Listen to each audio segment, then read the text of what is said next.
Mengingat pentingnya hasil dari pilkada ini, maka tidak cukup mengherankan bagi saya ketika kemudian di beberapa wilayah yang turun adalah kingmaker tingkat nasional.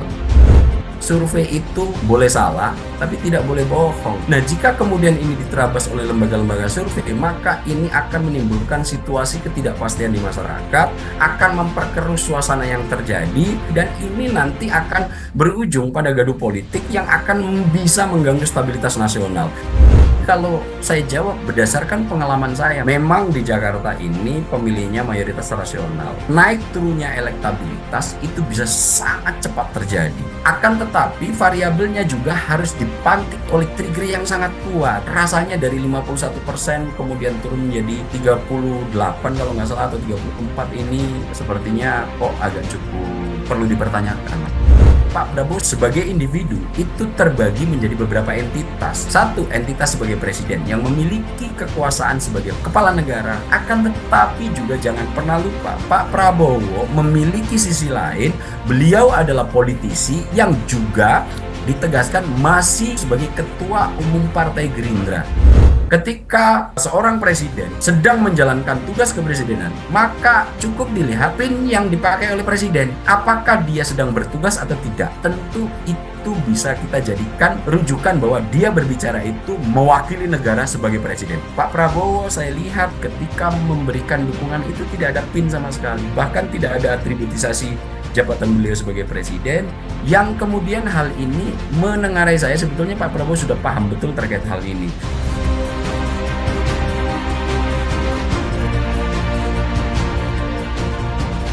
Pemirsa Sinpo TV, di sorotan utama kali ini menjelang Pilkada 2024 yang akan diselenggarakan pada 27 November mendatang, ini sejumlah lembaga survei sudah mulai mempublikasikan hasil surveinya di masing-masing wilayah, terutama wilayah yang cukup besar dalam kontestasi Pilkada kali ini, di mana ada Jakarta, kemudian ada Banten, Jawa Barat, Jawa Tengah, Jawa Timur, dan juga yang menarik saat ini adalah terkait dengan Pilkada Sumatera Utara.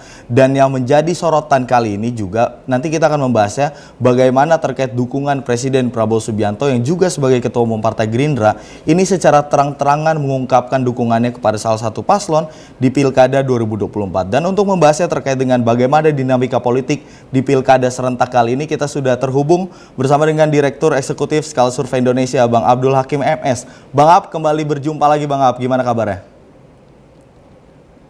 Alhamdulillah sehat. Mas Andi bagaimana? Alhamdulillah sehat Bang Ab. Bang Ab, ini melihat dinamika yang terjadi, salah satunya adalah terkait dengan bagaimana hasil lembaga survei beberapa yang mengeluarkan atau mempublikasikan hasil survei mereka. Ini kalau melihatnya di beberapa daerah ini ada sedikit perbedaan antara lembaga survei yang satu dengan yang lainnya. Kalau Bang Ab bisa menjelaskan, ini faktor apa yang menjadi pembeda ini Bang Ab?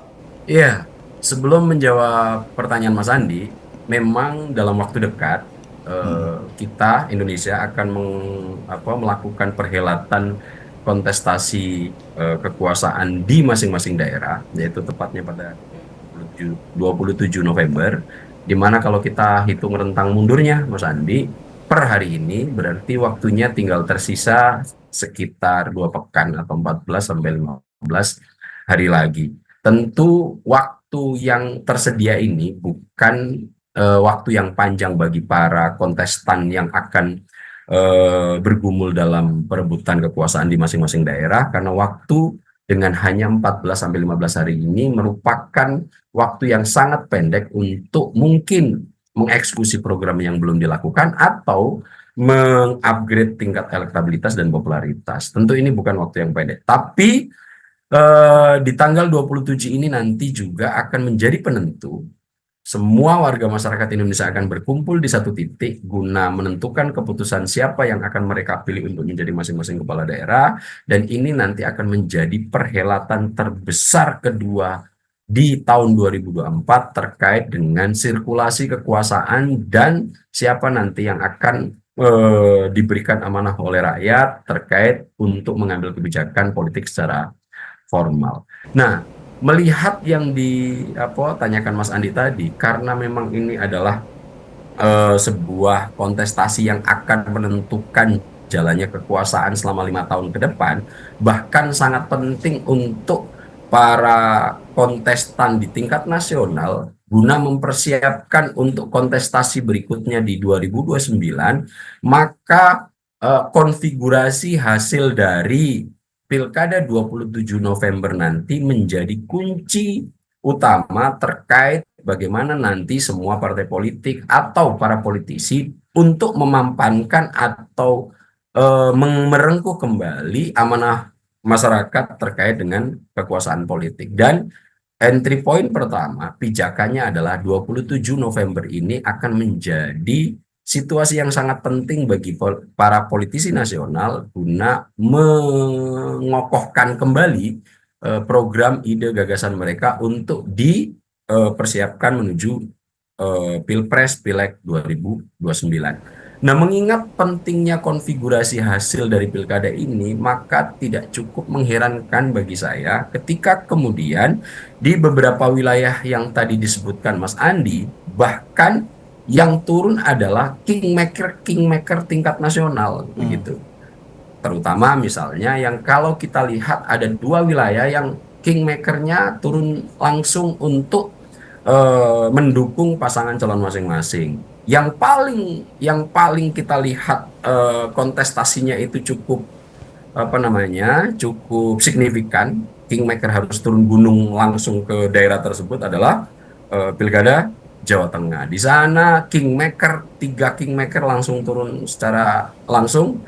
Calon yang didukung oleh PDIP, Bu Mega, sempat sepekan harus tinggal di Jawa Tengah untuk memastikan komando pemenangan terhadap calon yang didukung oleh PDIP bisa terpilih. Kemudian di salah satu calon yang didukung oleh Kim, ada plusnya juga itu Pak Jokowi bisa hadir di sana. Kemudian yang terakhir adalah dukungan yang kemudian menjadi diskursus hangat terkait Pak Prabowo yang mengharapkan pemilih-pemilih di Jawa Tengah akan mengarahkan dukungannya terhadap Lutfi dan Taj Yassin. Saya memahami ini karena memang konfigurasi hasil dari Pilkada 27 November ini akan menjadi poin penting langkah pijakan sebagai persiapan untuk menuju 2029. Selain kingmaker yang turun gunung, Mas Andi, pertanyaan Mas Andi tadi juga sebagai implikasi dari ketatnya persaingan di 6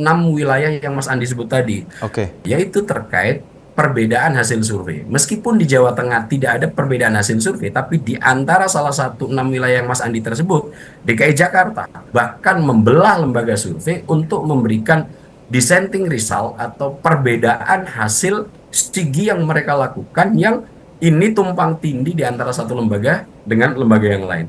Bahkan kemudian sampai menyeret asosiasi yang menaungi lembaga-lembaga survei ini untuk melakukan sidang kode etik yang meskipun hasilnya juga sidang kode etik ini juga masih cukup dipertanyakan karena apa yang disampaikan ke publik dalam proses penyidikannya juga kurang memadai, hanya mengandalkan hasil laporan tanpa harus nanti memverifikasi bagaimana pengumpulan datanya dan lain-lainnya.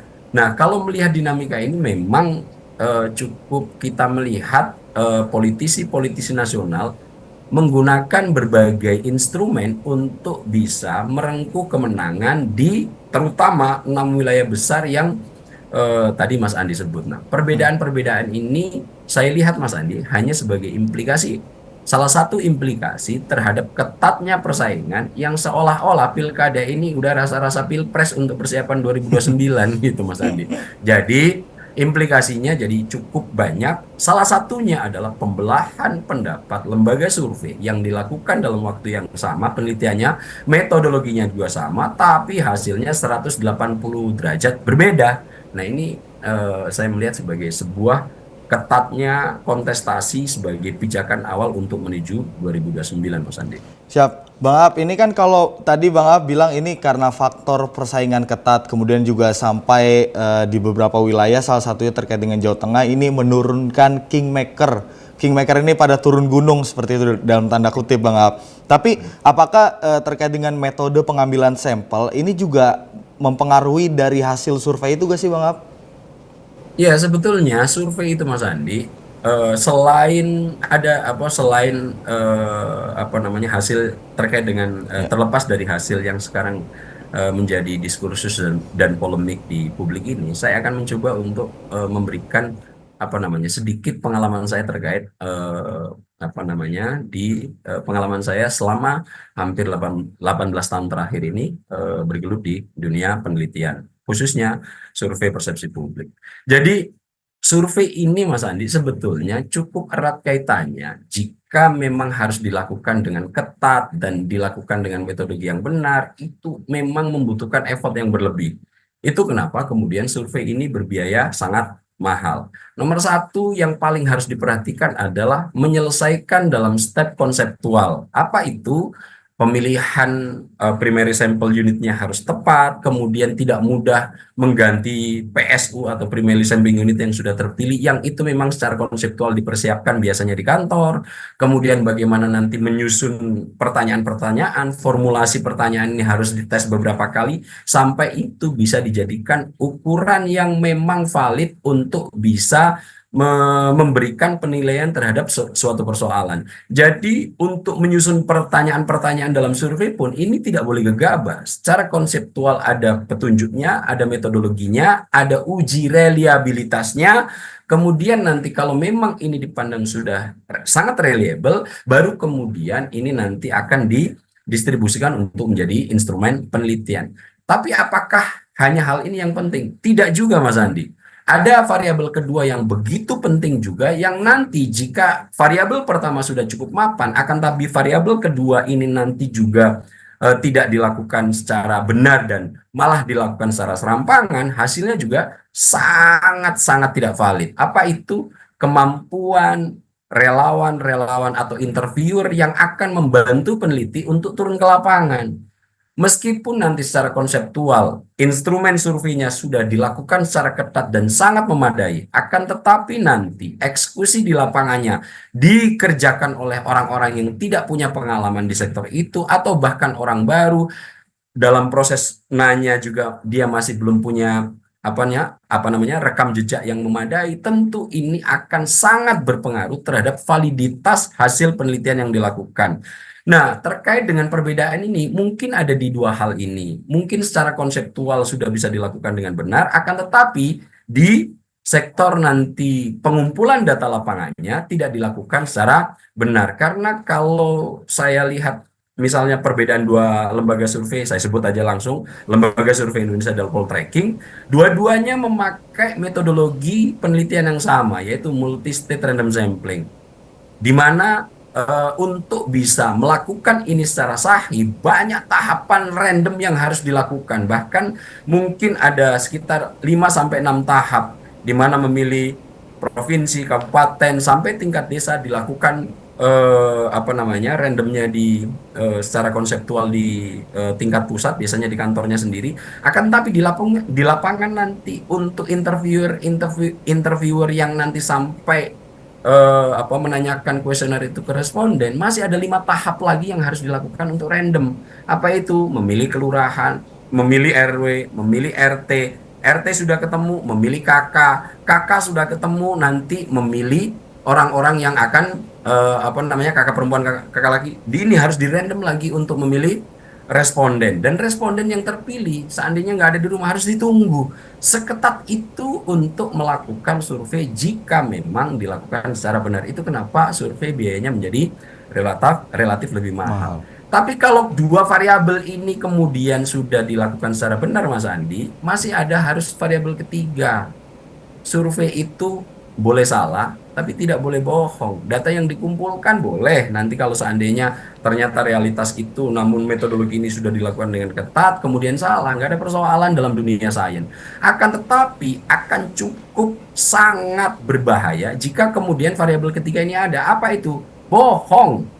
Jangan-jangan nanti apa namanya hasil yang dipublikasikan ke masyarakat ini bukan hasil yang benar-benar peroleh dari dua tahap yang sudah dilakukan secara benar ini. Dan kalau ini yang terjadi, maka betul-betul ini kalau meminjam konsep dari pendekatan konsep terkait orang yang menjual kehormatan untuk segebok uang atau ditukar dengan materi, ini yang disebut sebagai perilaku prostitut atau pelacur dalam bidang intelektual di lembaga survei. Dan ini bagi saya sangat-sangat disesalkan karena ini akan membuat citra lembaga survei makin terjerembab di tengah citra yang sekarang memang sudah tidak begitu Baik. mapan yang melekat di lembaga-lembaga survei, Mas Andi.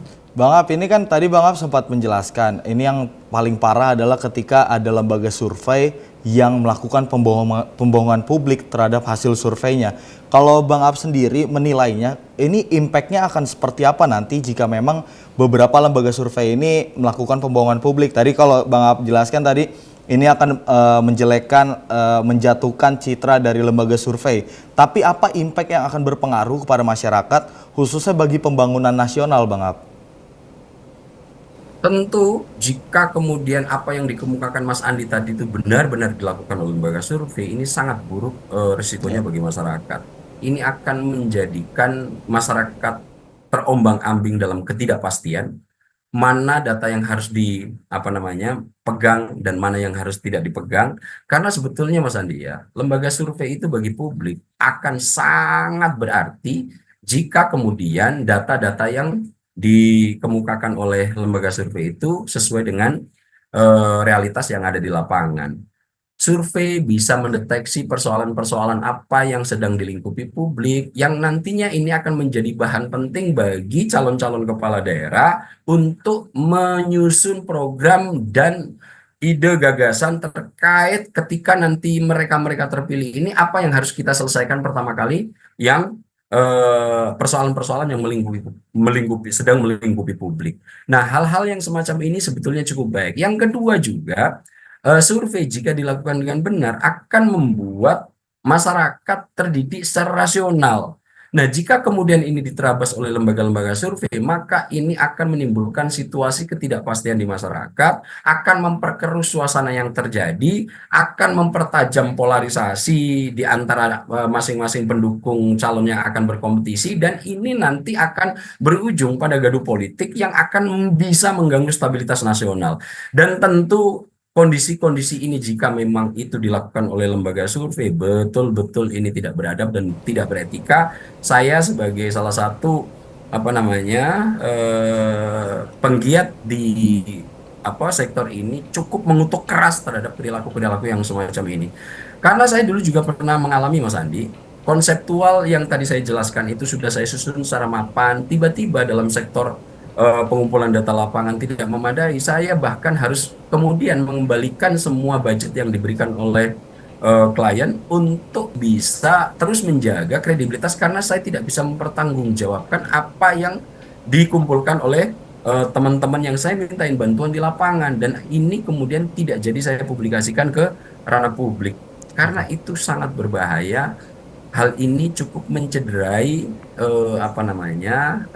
pendekatan akademis, dan ini juga sangat tidak baik untuk pendidikan politik masyarakat. Dan yang kedua, ini sangat bisa berpotensi untuk menimbulkan gaduh politik yang nanti stabilitas nasional akan bisa terganggu, Mas Andi.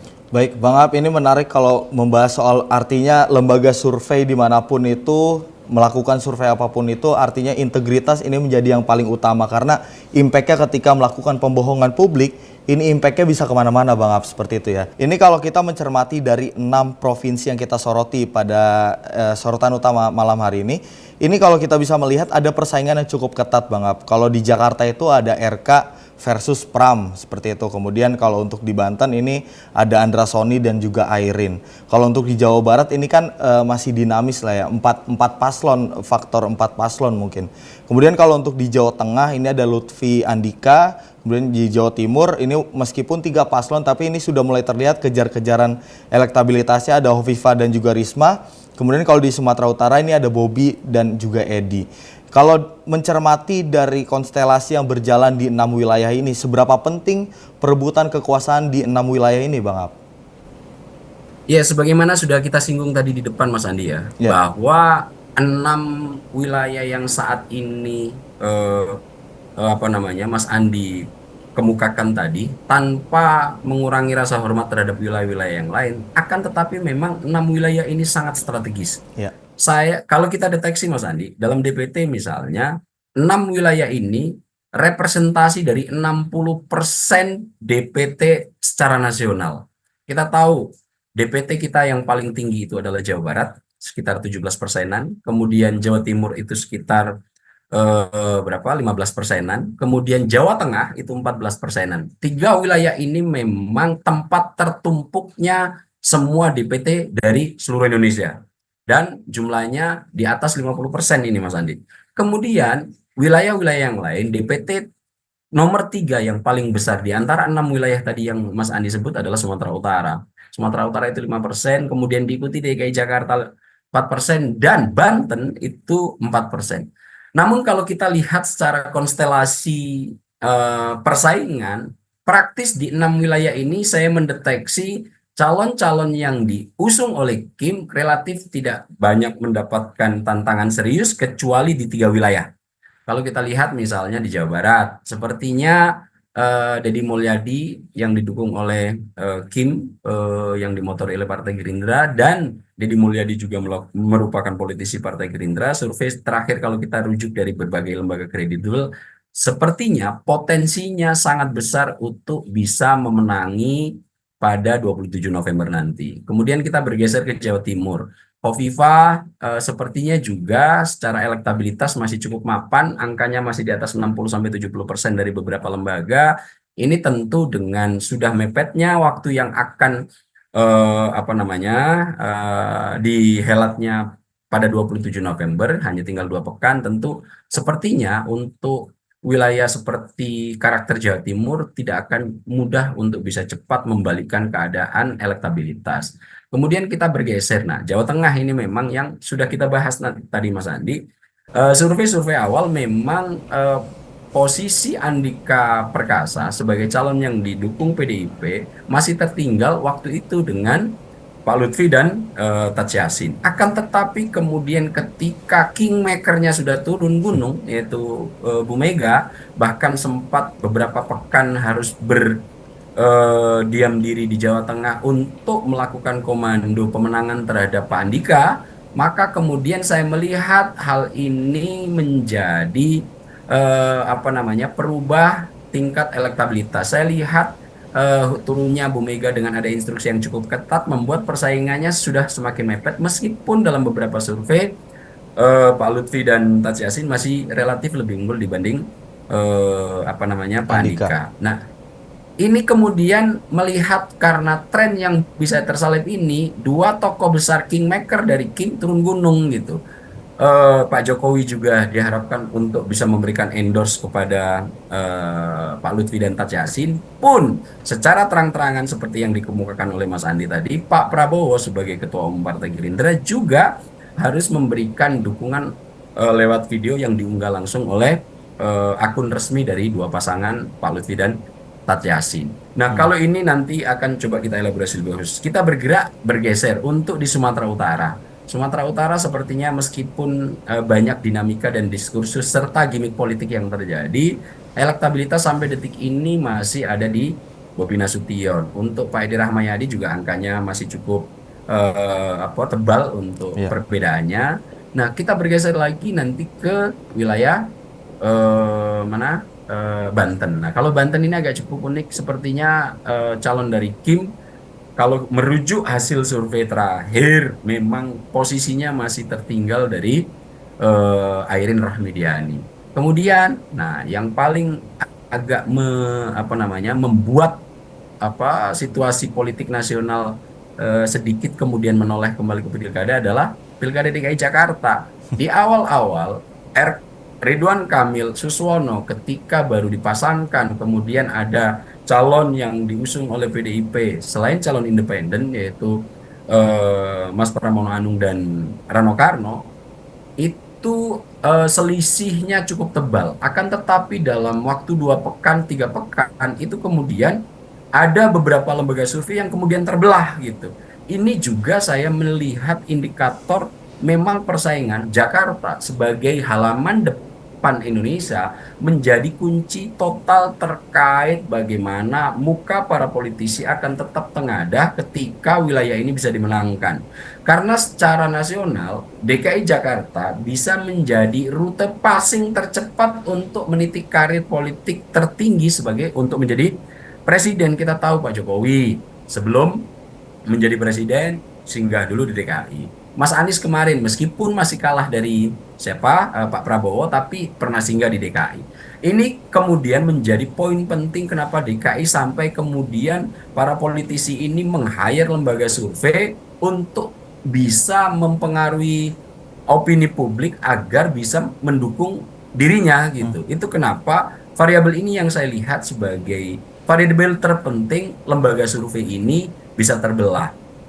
Ketemunya kepentingan lembaga survei sebagai organisasi yang mengambil profit, kemudian dengan kepentingan politisi yang ingin selalu berorientasi terhadap kepentingan-kepentingan jangka pendek, ketemu ini Mas Andi. Akhirnya proses lacur politik bisa terjadi. Saya tidak tahu mana yang melakukan ini di antara beberapa lembaga survei yang sekarang berbeda hasil surveinya. Akhirnya variabel ketiga yang sepertinya juga menjadi pegangan penting lembaga survei, yaitu pendekatan ilmiah yang terus mengedepankan prinsip value free, bebas nilai atau tidak memasukkan unsur subjektivitas dalam penelitiannya diabaikan.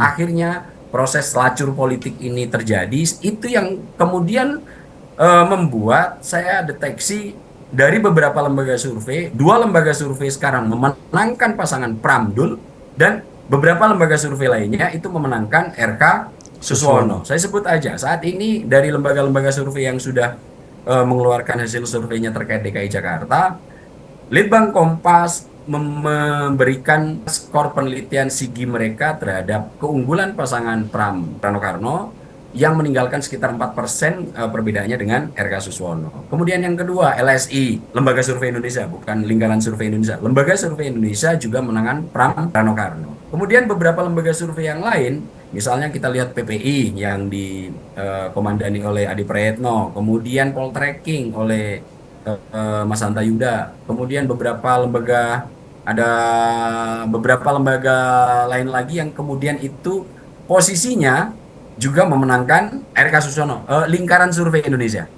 Meskipun angkanya tipis, Lingkaran Survei Indonesia yang juga akronimnya adalah LSI itu menempatkan pasangan Ridwan Kamil Suswono masih berada sedikit di atas Pram Rano Karno. Nah, perbedaan yang semacam ini saya lihat karena memang adanya tarik ulur yang sangat kuat terhadap kepentingan siapa yang akan memenangkan DKI Jakarta. Tentu kondisi-kondisi ini jika tidak dilakukan dengan pendekatan yang cukup rasional, maka Pilkada DKI Jakarta sampai detik ini memang kita agak cukup sulit nanti siapa yang akan berpotensi lebih besar untuk menjadi pemenang. Akan tetapi sebetulnya Mas Andi ya, kalau untuk DKI Jakarta, saya melihat belum ada variabel yang cukup signifikan yang awalnya di bulan September, semua lembaga survei itu memberikan gap yang cukup kuat terhadap pasangan RK Suswono dan Pram Dul ini. Gap elektabilitasnya cukup tebal. Akan tetapi hanya dalam waktu 2 pekan ini cukup drastis. Bahkan lembaga survei Indonesia sendiri bulan September itu menempatkan pasangan RK Suswono di angka 51%. Kemudian setelah debat pertama, lembaga survei Indonesia itu tingkat akumulasi penurunan pasangan RK Suswono ini cukup drastis gitu.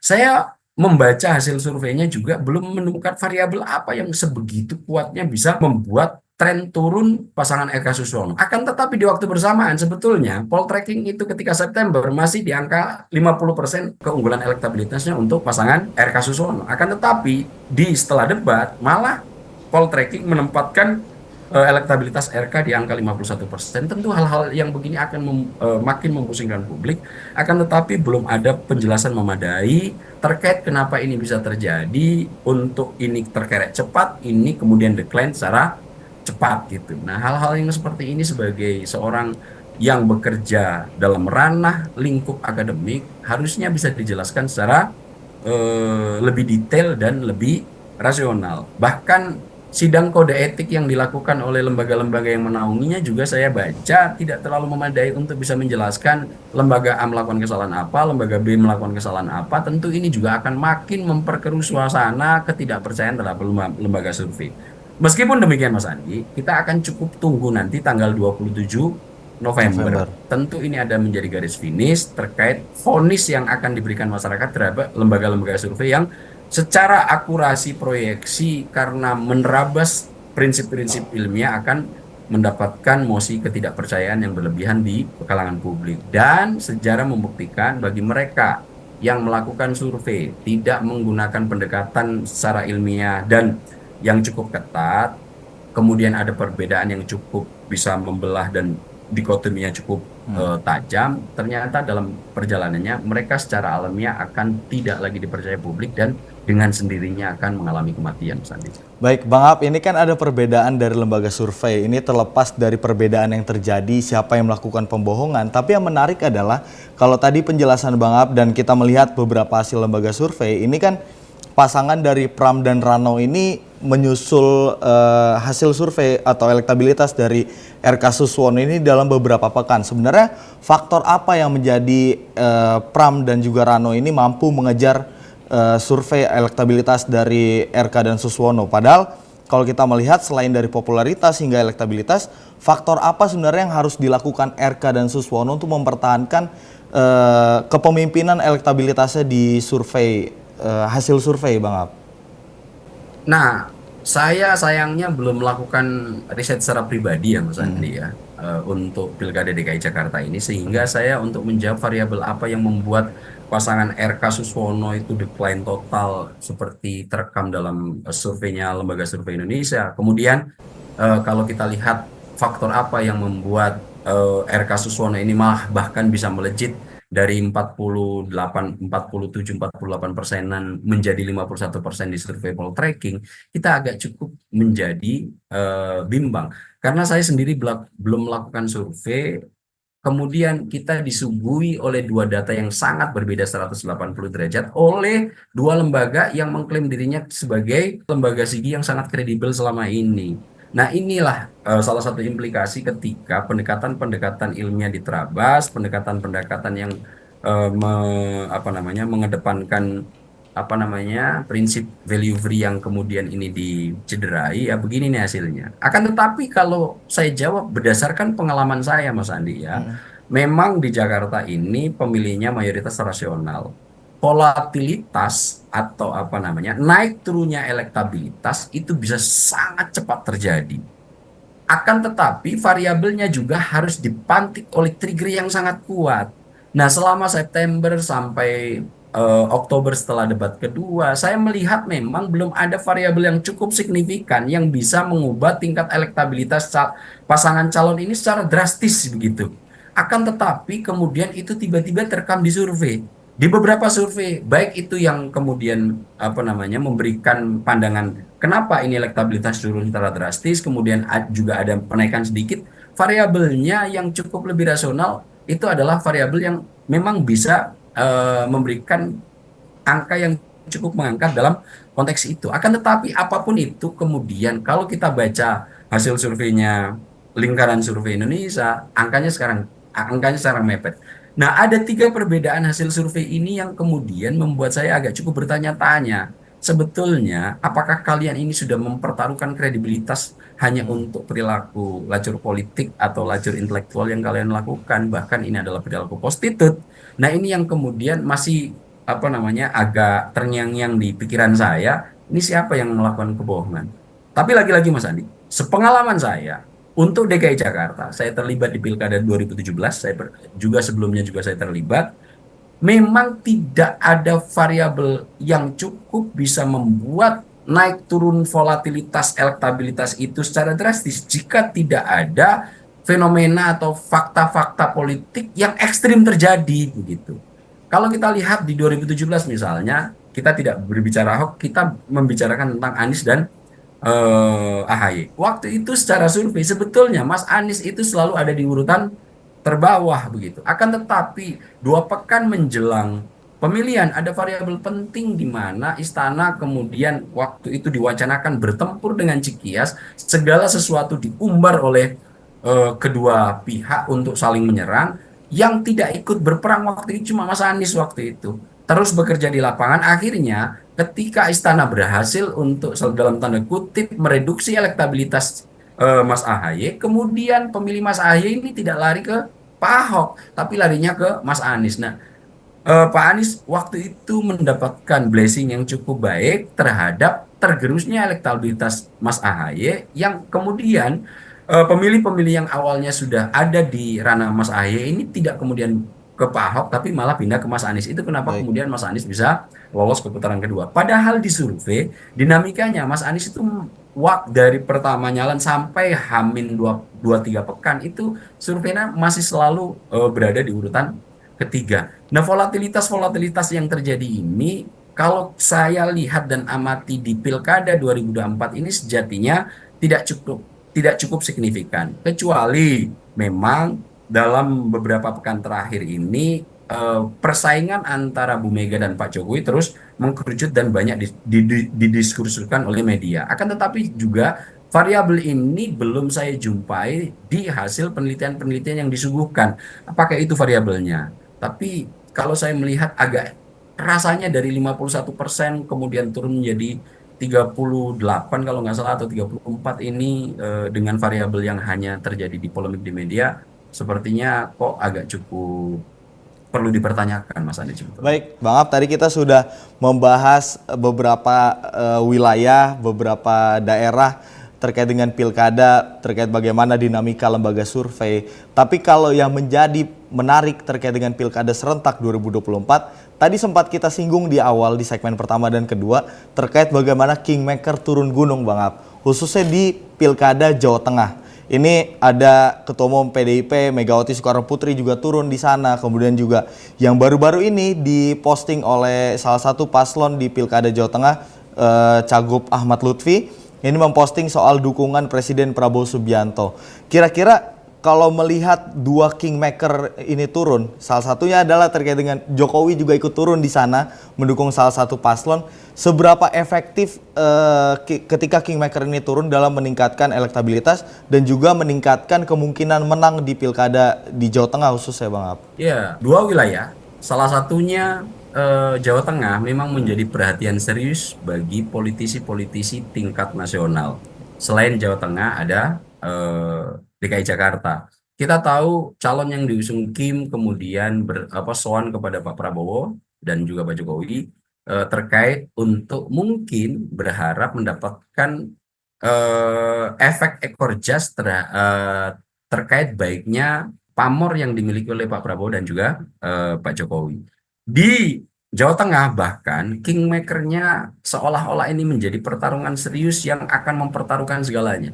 Bu Mega yang agak biasanya cukup jarang turun langsung terhadap kontestasi kepala daerah, bahkan sepekan harus berdiam diri di Jawa Tengah untuk memastikan pasangan yang didukung yaitu Pak Andika Perkasa bisa memenangi kontestasi. Pun demikian halnya dengan Lutfi dan Taj Yassin, dua tokoh besar yang saat ini memang sedang memiliki pengaruh besar di Indonesia yaitu Pak Prabowo dan juga Pak Jokowi, diharapkan untuk pamornya bisa menular kepada pasangan ini.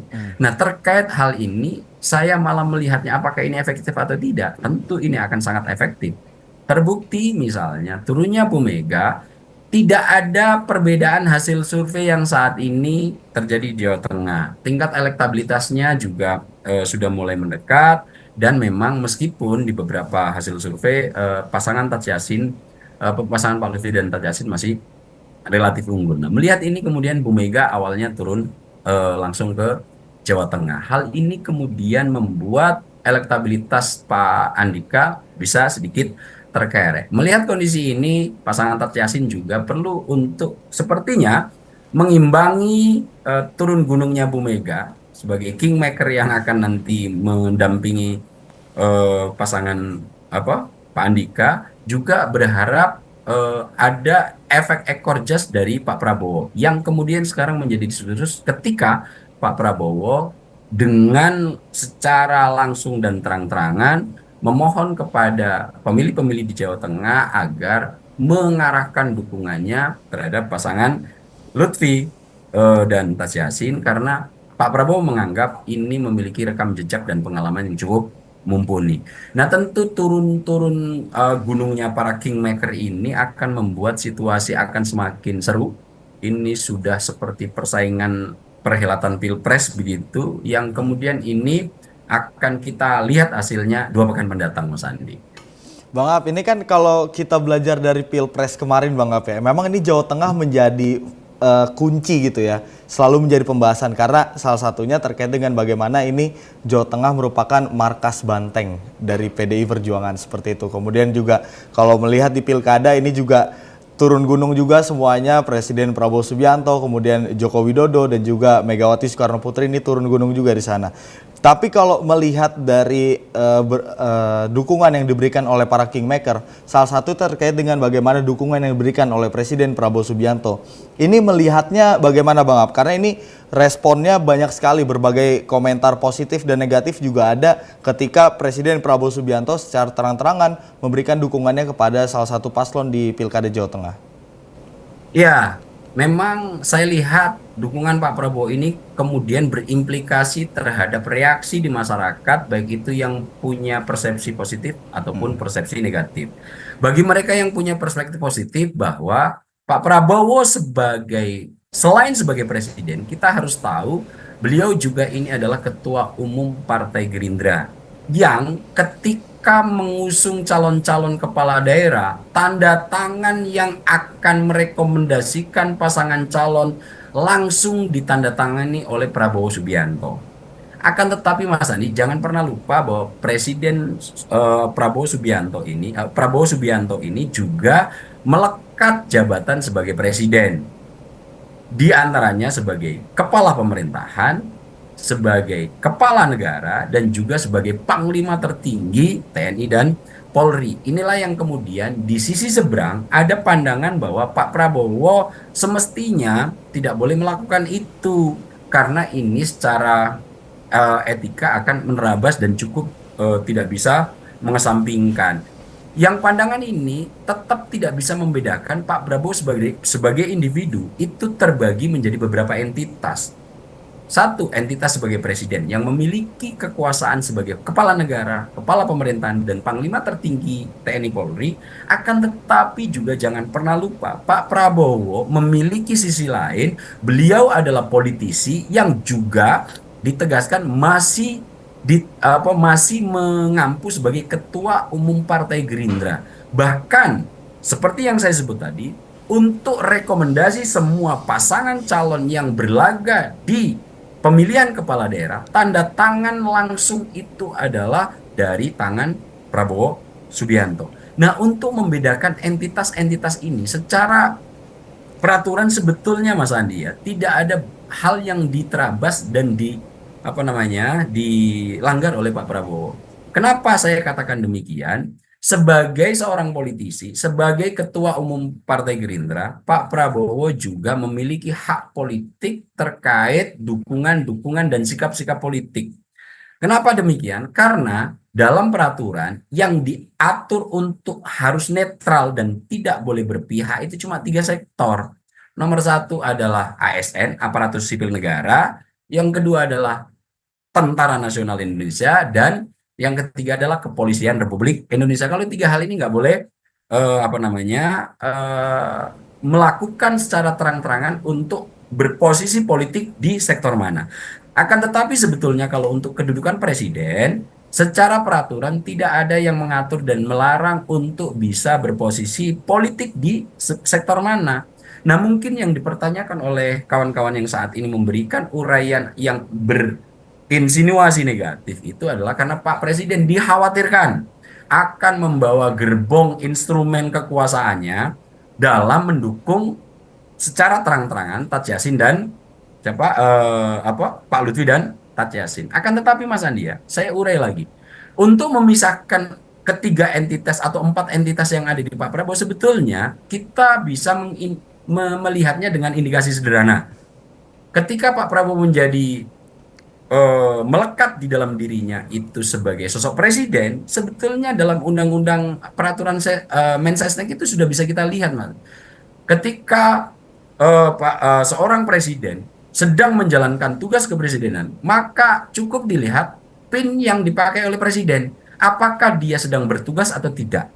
Maka itu kalau misalnya seorang presiden sedang berada dimanapun, kemudian dia membawa PIN yang menandakan bahwa saat itu dia sedang bertugas sebagai seorang presiden yang semua kewenangan ada di dalamnya, yaitu sebagai kepala negara, kepala pemerintahan, panglima tertinggi TNI Polri, tentu itu bisa kita jadikan rujukan bahwa dia berbicara itu mewakili negara sebagai presiden.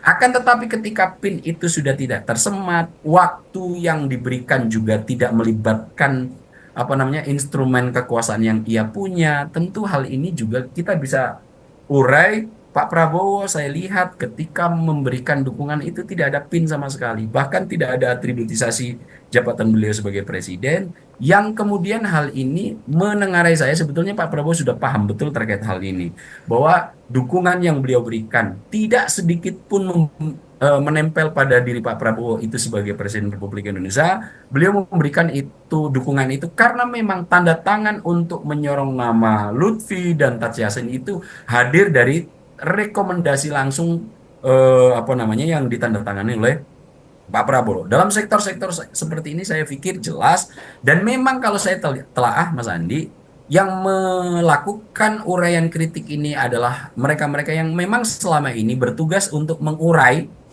Saya pakai bahasa yang agak lebih sederhana, bukan benci, bukan nyinyir, tapi mereka bertugas untuk memberikan kritik-kritik terhadap Pak Prabowo. Dan untuk Pilkada Jawa Tengah, karena ini sangat bersinggungan langsung dengan PDIP, kemudian ditambah dengan PDIP yang kemarin sempat bersuara di DPR. Saya bisa memahami apa yang dilakukan PDIP karena ketika nanti Pak Prabowo turun langsung untuk membantu pasangan Lutfi dan Taj Yassin, akan berimplikasi nanti dengan potensi terkalahkannya sekarang pasangan yang didukung oleh PDI PDIP. Dan Perjuangan. ini sudah seperti yang kita diskusikan waktu pertama-pertama kita di program Sorotan Utama, Mas Andi, bahwa PDIP dalam menempatkan diri pasti beberapa hal akan mendukung pemerintah Pak Prabowo, dan di beberapa hal secara proporsional akan memberikan kritik-kritik. Ketika, dalam tanda kutip, ketika kepentingan PDIP agak cukup terancam.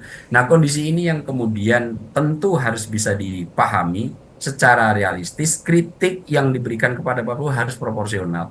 Selama ini mungkin ketika diskursus Pak Prabowo memberikan dukungan ini lebih banyak terhadap harapan agar ketika Pak Prabowo memberikan dukungan ini, dan tidak semestinya harapan mereka untuk melakukan ini karena Pak Prabowo sebagai kepala negara dengan kepala pemerintahan, itu kemudian diharapkan Pak Prabowo tidak turut campur terhadap hal ini. Akan tetapi lagi-lagi ketika kemudian kita bergeser kepada sisi Pak Prabowo ini selain presiden juga punya hak politik dan hak-hak yang lain secara individual, ngatur keluarga, terkait juga misalnya untuk turut serta dalam kontestasi pilkada di beberapa wilayah di Indonesia ini, di semua wilayah di Indonesia ini. Baik Bang Ab, tadi Bang Ab sempat menyebut kalau ada beberapa stakeholder atau tokoh seperti itu yang memang ini bertugas untuk melakukan kritikan terhadap Presiden Prabowo Subianto. Ini terlebih di Pilkada 2024 yang tadi Bang Ab sempat singgung, terlebih ini menyinggung soal PDI Perjuangan yang dalam tanda kutip ini mulai ketakutan terkait dengan elektabilitas calonnya di Pilkada Jawa Tengah yang notabene adalah markas dari Banteng itu sendiri.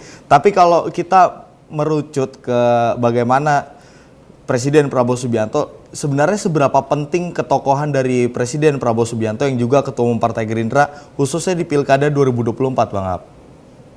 Ya, kita tahu sebagaimana telah diungkap oleh Mas Andi tadi bahwa memang Jawa Tengah ini kenapa kemudian Bu Mega sampai berkenan untuk turun gunung dari Singgasana langsung berdiam diri di Jawa Tengah untuk memastikan pasangan yang didukung PDIP bisa memenangi kontestasi, karena memang jika kemudian Jawa Tengah ini bobol, menurut hemat saya ini akan menjadi pertaruhan besar terhadap mulai tergerusnya citra politik PDIP di kalangan publik. Kita tahu memang bahwa Jawa Tengah itu secara kesejarahan menjadi kantong terbesar pusat pendukung PDIP, bahkan pendukung-pendukung PDIP ini di apa namanya di Jawa Tengah itu tidak akan lekang dan tidak akan mudah digeser dengan narasi apapun, dengan kejadian politik apapun. Tentu ini akan menjadi pertaruhan besar. Akan tetapi dalam pilkada sebelum 2024 ini ternyata juga ketika ada calon baru yang mencoba untuk bekerja keras di sana, waktu itu Sudirman Said juga hampir-hampir bisa mengalahkan pasangan dari PDIP meskipun tetap kalah, tapi selisihnya tidak begitu tebal lagi. Kemudian saat ini calon dari Kim yang kemudian itu terrepresentasi di Pak Lutfi dan Tats Yassin juga secara elektabilitas di awal terhadap pasangan yang didukung oleh PDIP itu agak mulai terkikis gitu untuk apa namanya calon-calon yang diendorse oleh PDIP. Itu kenapa saya sangat bisa memahami kenapa Bu Mega kemudian harus turun gunung langsung untuk terjun ke Jawa Tengah karena ini adalah basis yang menjadi representasi wajah dari PDIP. Jika kemudian nanti PDIP bisa dikalahkan di wilayah ini, tentu ini akan sangat berimplikasi secara citra keseluruhan nasional terkait posisi PDIP di tingkat nasional. Nah, ini tentu kemudian saya bisa memahami kenapa PDIP selain dengan tadi yang disebut Mas Andi bertugas untuk mengurai apa-apa yang dilakukan oleh Pak Prabowo meskipun kadang-kadang tidak substansial tetap ada harus dikritik yang penting bunyi gitu. Maka politisi-politisi PDIP juga melakukan sesuatu yang cukup keras terkait dukungan Pak Prabowo yang sebetulnya secara peraturan tidak ada yang dilanggar, secara posisi juga Pak Prabowo bisa menempatkan, tadi sudah saya sebut, untuk bisa membedakan di mana Pak Prabowo itu nanti berposisi sebagai presiden dan sedang bertugas sebagai presiden. Salah satu indikator sederhana yang bisa kita lihat adalah dari PIN yang akan dikenakan. Ini bisa menjadi penanda kapan Pak Prabowo ketika bertindak, berperilaku, berbicara, mewakili negara, itu tinggal sederhana untuk melihat PIN itu dikenakan oleh Pak Prabowo atau tidak. Jika tidak dikenakan, tentu posisi Pak Prabowo ketika itu memang sedang tidak dalam posisi dan kapasitas sebagai pejabat presiden. Akan tetapi kalau itu sedang melekat, tentu itu menjadi representasi Pak Prabowo sebagai presiden. Hal sederhana ini tentu harus bisa kita pahami yang kemudian akan memudahkan kita untuk mengurai narasi-narasi yang keluar terkait misalnya dukungan Pak Prabowo terhadap Tats Yassin dan terhadap Pak Lutfi Ahmad dan Lutfi dan Tats Yassin. Yang kedua, ketika Pak Prabowo mengumumkan itu, tembok biasa Mas Andi. Tidak ada lambang kenegaraan, tidak dilakukan di podium. Pak Prabowo pakaiannya juga cukup sederhana, tidak ada emblem apapun yang menunjukkan Pak Prabowo sedang bertugas sebagai presiden. Dan Ketua Harian Partai Gerindra, Sufmi Dasko Ahmad, telah menyatakan Pak Prabowo ketika menyatakan dukungan itu sedang tidak dalam tugas kenegaraan. Pak Prabowo menyampaikan itu sebagai Ketua Umum Partai Gerindra yang memang ketika merekomendasikan pasangan Ahmad Lutfi dan Tats Yassin di apa namanya tanda tanganin langsung oleh beliau.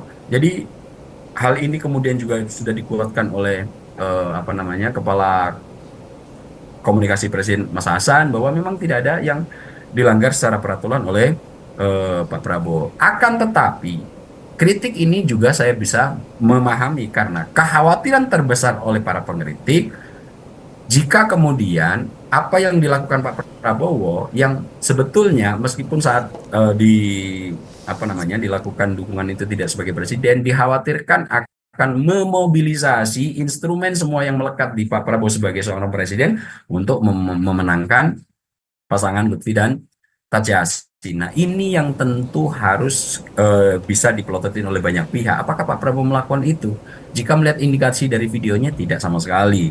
Nah, apakah nanti di lapangan akan berbeda? Nah, ini tentu pasangan-pasangan yang sedang berkontestasi di Jawa Tengah perlu melakukan upaya untuk pengawasan secara ketat, kemudian melakukan hal-hal yang dianggap perlu untuk agar instrumen-instrumen yang melekat di Pak Prabowo itu tidak terpakai untuk memenangkan salah satu pasangan calon dan jika itu ada baru nanti dipersoalkan dengan serius. Akan tetapi kalau dukungan Pak Prabowo hanya yang berposisi sebagai Ketua Umum Partai Gerindra, yang juga beliau adalah seorang politisi, tentu hal ini tidak ada pelanggaran yang Baik. menurut hemat saya tidak ada pelanggaran yang dilampaui oleh Pak Prabowo, Mas Andi. Baik Bang Ab, ini kalau kita mencermati bagaimana apa saja yang dilakukan oleh Prabowo Subianto sebagai presiden maupun sebagai ketua umum Partai Gerindra, ini memang kita selalu melihat bagaimana konteks yang dilakukan oleh Pak Prabowo ini menaati aturan. Kalau yang tadi Bang Ab jelaskan, dalam konteks video yang disebarluaskan di media sosial, ini tidak mengenakan pin seperti itu, pakaian juga sederhana, dan juga tidak dalam konteks agenda kenegaraan. Bang Ab, terima kasih banyak sudah mau membahas berbagai isu terkait dengan Pilkada 2024 serentak di di tanggal 27 November ini. Nanti kita akan tunggu bagaimana hasil terutama di 6 wilayah yang tadi kita sudah bahas Bang Ab, dan kita harapkan memang nantinya calon-calon yang terpilih pemimpin kepala daerah ini diharapkan bisa berkolaborasi dengan pusat membangun Indonesia ke depan yang jauh lebih baik. Bang Ab, terima kasih banyak sudah mampir di Sorotan Utama. Salam sehat Bang Ab. Salam sehat Mas Andi, terus semangat.